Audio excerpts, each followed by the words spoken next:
dia, graça e paz do Senhor Jesus. Descobri que tinha o microfone fechado aqui. E aí é sempre assim, a gente vai aprendendo a cada dia. E a cada dia a gente vai vigiando, né, para não errar. É assim, a gente vai caminhando em trilhos que vão nos levando ao propósito de Deus. Muito bem, está no Café com o Pastor e nós estamos divulgando, você sabe, semana que será muito abençoado com a turma lá de Toronto. Deixa eu assinar para o meu povo aqui que está passando, eu não estou conseguindo. A turma lá de Toronto estará conosco a partir. A turma começa a chegar hoje. E eles vêm para fazer uma conferência sobre louvor e adoração. Uma turma muito experimentada, uma turma muito envolvida com o povo, com a adoração, com o louvor. Sobretudo, uma turma que serve a Deus de coração. Então você é convidado a estar com a gente amanhã, sábado, às 19 horas. Grande louvorzão que nós vamos oferecer ao Senhor, domingo pela manhã também. Mas, antes disso, às 16 horas, nós estaremos já oferecendo, recebendo oficinas bem específicas sobre o tema do louvor e da adoração. Bem-vindo hoje aqui conosco, bem-vindo amanhã no templo para podermos estar juntos. Mas hoje tem célula por aí também, né? Fiquem atentos para que vocês estejam envolvidos. Temos falado de liderança realiza, coisas que vêm naturalmente quem anda nos trilhos da adoração e do serviço. E aí, quando pensa em adoração e serviço, a gente pensa exatamente que a gente está caminhando, olhando para o Senhor e com o coração humilde. Se eu deixo de olhar para o Senhor, posso até estar caminhando para aquela direção, mas eu já me perdi. E se eu deixo de servir o meu irmão, eu posso até estar caminhando para aquela direção, mas eu corro o risco de um dia ouvir: não vos conheço, como Jesus disse que aconteceria. Falamos sobre Davi, que depois de ungido, depois que mata o gigante, inclusive, Davi volta para servir seu pai, continua servindo a Saul, continua a servir os seus irmãos. Não havia segunda intenção no serviço de Davi a Saul. Ele servia Saul. Isso fez dele um homem que agradou a Deus. Mas estamos mesmo no texto de Lucas capítulo 9. E o texto fala que Pedro e seus companheiros estavam dominados pelo sono e, acordando subitamente, viram a glória de Jesus e os dois homens que estavam com ele. Quando esses iam se retirando, Pedro disse a Jesus: Mestre, é bom estarmos aqui. Façamos 3 tendas, uma para ti, uma para Moisés e uma para Elias. Essa ação, essa reação de Pedro e dos dois meninos mais íntimos de Jesus ali, além de Pedro, é avessa à adoração e ao serviço. O que Elias e Moisés conversaram com Jesus no Monte da Transfiguração era sobre a ida dele para Jerusalém, sobre sua morte, sobre como seria difícil aquilo tudo. E os discípulos que estavam dormindo acordam no ímpeto religioso de fazer as tendas, e isso nos confunde muitas vezes, como se a gente estivesse no clima, mesmo estando totalmente fora dele. Em seguida, no versículo 46, começou-se uma discussão entre os discípulos sobre qual seria o maior no reino dos céus. Querido, o que nós vimos?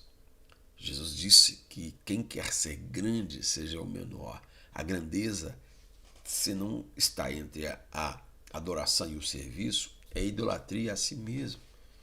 Nós precisamos estar atentos a isso. Se não está entre adoração e serviço, é idolatria a si mesmo. Temos que estar atentos a isso. Nós precisamos de repetir isso para nós, de vez em quando, não é verdade? Porque a gente escorrega aí. Porque nós temos essa tendência. Senhor, os demônios se nos submetem. Ele disse: isso não é importante. Isso não é importante. Não é assim que vocês vão definir a liderança de vocês. Eu lhes dei autoridade para pisar em serpentes e escorpiões. No versículo 19, ele vai dizer isso. Mas alegrem-se, não porque o nome de vocês está escrito no livro da vida, mas porque, não porque os demônios se submetem, mas porque o seu nome está escrito no livro da vida. Então a grandeza e a realeza estão entre a adoração e o serviço. E Jesus, então, aqui que eu paro ontem, mostra para os discípulos o que significa realmente ser filho do rei. Ah, que expressão que é confundida hoje, não é verdade? Jesus disse aos seus discípulos, vocês ouviram o que foi dito, ame o seu próximo, odeie o seu inimigo. Eu, porém, te digo, ame o seu inimigo, ore para aqueles que vos perseguem, para que sejam realmente filhos do seu Pai que está nos céus.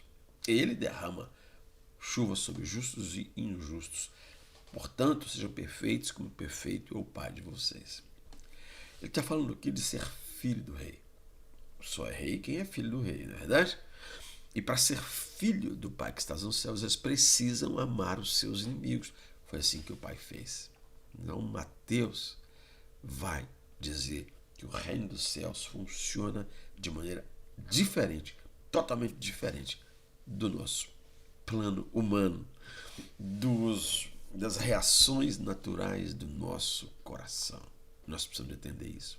Se não entendemos que a realeza, ser filho de Deus, só acontece entre os pilares da adoração e do serviço, nós vamos nos perder no meio desse processo todo e não é essa a vontade de Deus.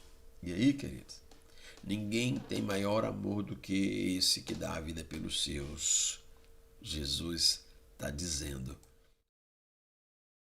em João, no capítulo 15, ninguém tem maior amor do que esse, do que aquele que dá a vida pelos seus irmãos. Então, ele diz isso em João 15, mas ele já havia lavado os pés dos discípulos. Mas que palavra, sabe? Essa grandeza, essa realeza de Jesus que se apresenta no serviço é mais que palavras. Terminou de lavar os pés e disse, vocês me chamam Senhor, vocês me chamam de mestre e eu o sou. Então vocês devem fazer a mesma coisa. Se querem ser meus discípulos, se querem ser realmente aqueles que agradam a Deus no reino de Deus. Então, a minha identidade como filho de Deus, vai incluir grandeza, liderança e realeza. Precisa incluir. Nortear a minha vida. Nortear a vida de uma pessoa nascida em Cristo.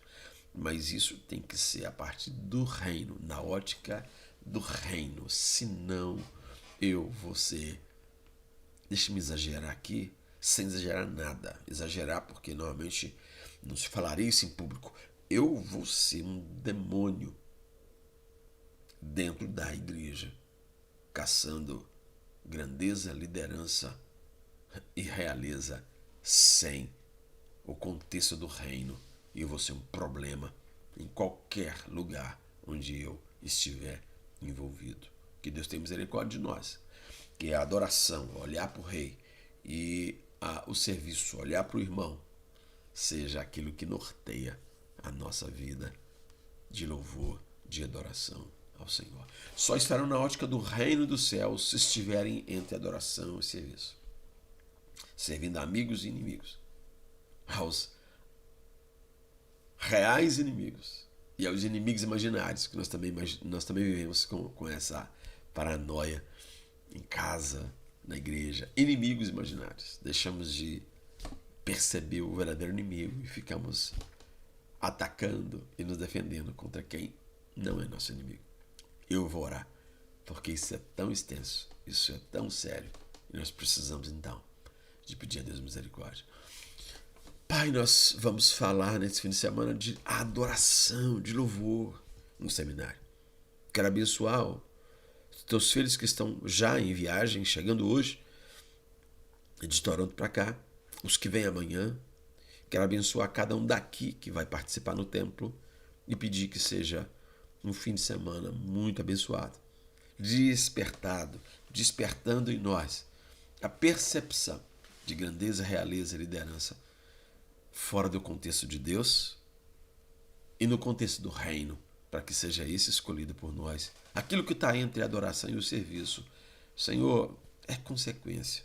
E nós então te adoramos por poder fazer parte, ó Deus, por poder ser confiado a nós o privilégio de te servir e servir nossos irmãos. Abençoa o lugar onde nós fomos plantados, que o serviço da igreja nesse lugar seja relevante, que o nosso serviço, onde passarmos, no trabalho, na rua, em qualquer lugar, em casa, no nosso casamento, seja relevante, porque somos servos teus. Faça isso em nós, através de nós, em nome de Jesus. Amém. Não vou me cansar de convidar. Amanhã, às 16 horas, as oficinas, às 19 horas, o louvorzão. Domingo, às 10 horas, no templo. Você é muito bem-vindo. Deus te abençoe. Lembra que você é luz. Onde você passa, as trevas se dissipam em nome de Jesus. Até amanhã, meu irmão. Até amanhã, minha irmã.